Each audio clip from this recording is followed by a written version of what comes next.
Hey, what is up, everybody? This is Stevie Breach coming to you here today. Football is back today. It is in the air. You can smell it. You can breathe it. It is going to be one hell of a day. But even though tomorrow the Chiefs and Chargers are going to be playing a game in Brazil that's going to be on YouTube, Smackdown is still putting on one hell of an episode. It's one of those Chicago shows that you just wish that you lived in the city of Chicago, because they just know wrestling. Somehow wrestling gets some of the biggest shows year after year. Doesn't matter if it's AEW, doesn't matter if it's WWE, just a big show comes and it just happens that it's going to be in the city of Chicago. It is already being, widely reported that we are getting the return of AJ Lee, and the people are going crazy in the city of Chicago that Punk and his wife are coming to take care of Seth Rollins and Becky Lynch. So we'll have to see that going down, but tomorrow is going to be the last Smackdown with a John Cena appearance. We are going back to the early days of 2002. Of course, Cena, he got his start on the Smackdown brand. That's where he won his first United States Championship. That's where he won his first World Championship before being drafted over to Monday Night Raw, being swapped with Batista pretty much. And John became like the main guy in WWE for years and years. But this is the last year of John Cena. Here we are starting the month of September. And they don't know if they have any dates booked for John Cena on SmackDown, unless something comes up just along the way where they need him there to, put over a big show or a big angle. This is going to be it. So we've got this SmackDown, and then we've got 2 Raws until the 20th, I believe. And we need to get over John Cena versus Brock Lesnar. Brock showed up at SummerSlam, beat him up. Then I believe the week before Clash of Paris on SmackDown, we had Nick Aldis running out there trying to talk to John Cena about hearing something about Brock Lesnar. I think they wanted us to think that Brock Lesnar was letting us know that he was going to be at the Clash in Paris. And Logan Paul took that moment to knock John Cena out with the cheap shot coming up from behind him when Cena wasn't paying attention.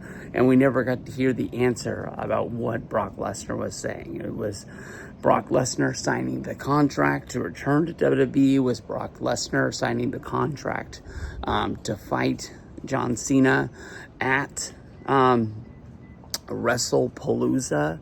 I find it funny that they've already told us this match is going to happen by looking at news sites reporting that the PLEs are moving over to ESPN. They say that the main event will be this, but according to wrestling, the match isn't announced yet. If you go to the WrestlePalooza site on WWE.com, the only announced match for the show is Stephanie Bakir going up against Io Sky for the vacant women's championship. So we need to get some gas in the tank. We need to fuel this up on this match, and we need to get this going. I don't even know how many Raw appearances we're going to get from John Cena. Are we going to get a John Cena promo? Are we going to get a John Cena and Brock Lesnar at the same place at the same time? Contract signing inside of the ring that leads to some sort of a big brawl before the fight that happens at WrestlePalooza. I'm saying that tonight they got to put butts in the seats. They got to make people care about this. I made a live stream about this. I think it's all going to say, like, it's going to come down to the 20th. People are going to do this or people aren't going to do this. I think the WWE, they want to be number one in the world of wrestling, but I think they honestly took a big gamble going to ESPN.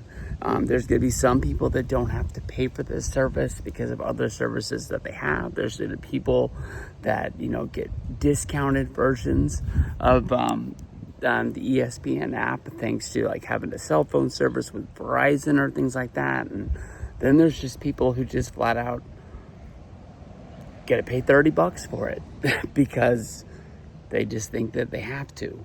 We're gonna have to see what people do. I really don't get a buzz from a lot of wrestling fans that they're ecstatic about the $30 a month. We have been treated to $10 a month getting wrestling PLEs since the early days of the WWE Network, going back, I guess, 11 years to WrestleMania 30.